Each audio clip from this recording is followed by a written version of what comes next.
Bonjour et bienvenue dans cette nouvelle session partage d'un texte inspirant. Aujourd'hui, Pensée pour moi-même de Marc Aurèle, livre 4, verset 3. On se cherche des retraites à la campagne, sur les plages, dans les montagnes. Et toi-même, tu as coutume de désirer ardemment ces lieux d'isolement. Mais tout cela est de la plus vulgaire opinion, puisque tu peux, à l'heure que tu veux, te retirer en toi-même. Nulle part, en effet, l'homme ne trouve de plus tranquille, de plus calme retraite que dans son âme.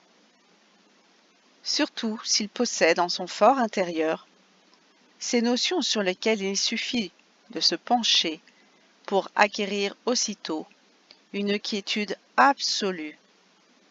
Et par quiétude, je n'entends rien autre qu'un ordre parfait. Accorde-toi donc sans cesse cette retraite et renouvelle-toi.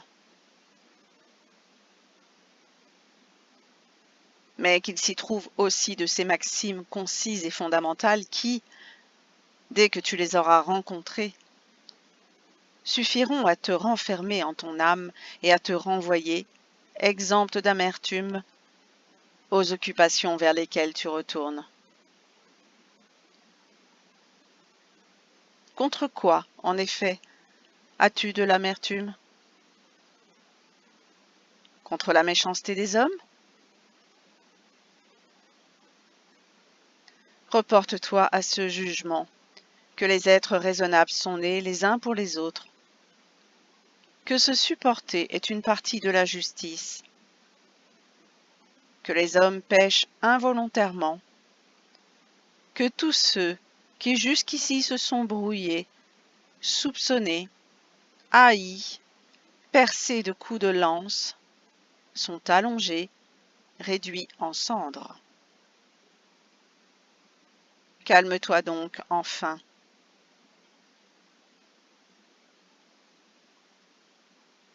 Mais peut-être as-tu de l'amertume contre le lot que l'ensemble t'assigne?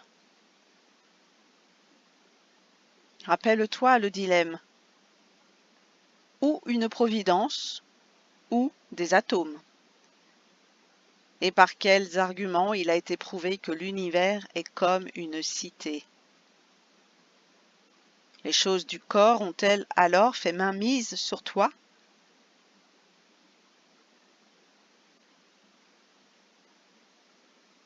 Considère que la pensée ne se mêle point aux agitations douces ou violentes du souffle vital, une fois qu'elle s'est recouvrée elle-même et qu'elle a reconnu sa propre force.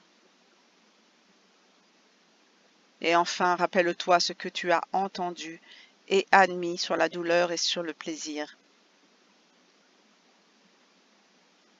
Mais peut-être sera-ce la gloriole qui te sollicitera.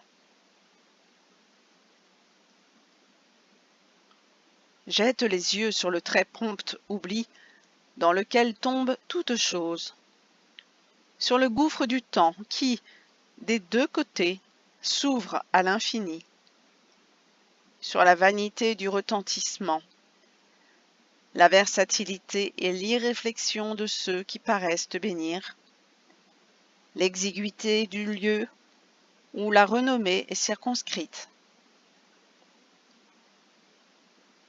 La terre entière, en effet, n'est qu'un point, et quelle infime parcelle en est habitée. Et là, combien d'hommes, et quels hommes, auront à te louer? Il reste donc à te souvenir de la retraite que tu peux trouver dans ce petit champ de ton âme. Et avant tout, ne te tourmente pas, ne te raidis pas, mais sois libre et regarde les choses en être viril, en homme, en citoyen, en mortel. Au nombre des plus proches maximes sur lesquelles tu te pencheras, compte ces deux. L'une, que les choses n'atteignent point l'âme, mais qu'elles restent confinées au dehors et que les troubles ne naissent que de la seule opinion qu'elle s'en fait. L'autre, que toutes ces choses que tu vois seront, dans la mesure où elles ne le sont point encore, transformées et ne seront plus. Et de combien de choses et transformations t'ont déjà eu pour témoin? Songes-y constamment. Le monde est changement, la vie, remplacement.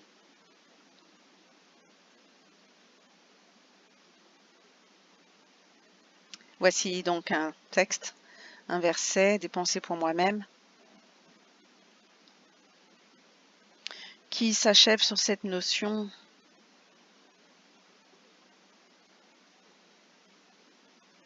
d'éternel recommencement. Et de combien de choses les transformations t'ont déjà eu pour témoin? Car bien sûr, par-delà ce corps qui abrite l'âme, nous sommes de toute éternité.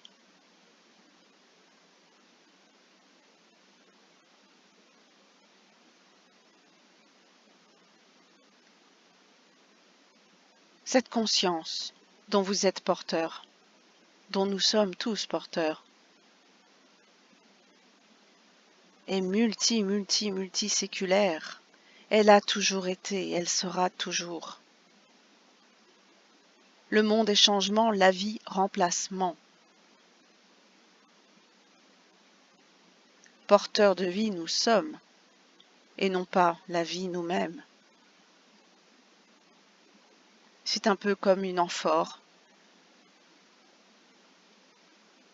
On change de contenant, mais le contenu reste le même, le souffle vital.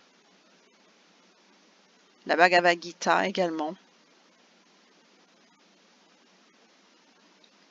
Chapitre 2, verset 12.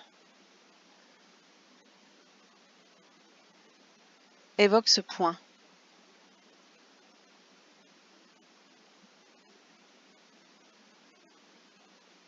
Jamais tu n'as été, jamais tu ne seras pas. De toute éternité, nous sommes.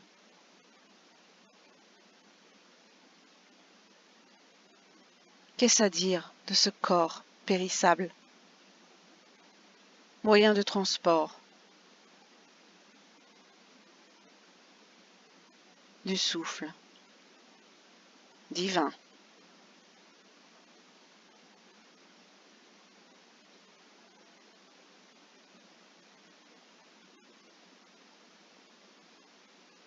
Merci. Merci de votre écoute et à très bientôt.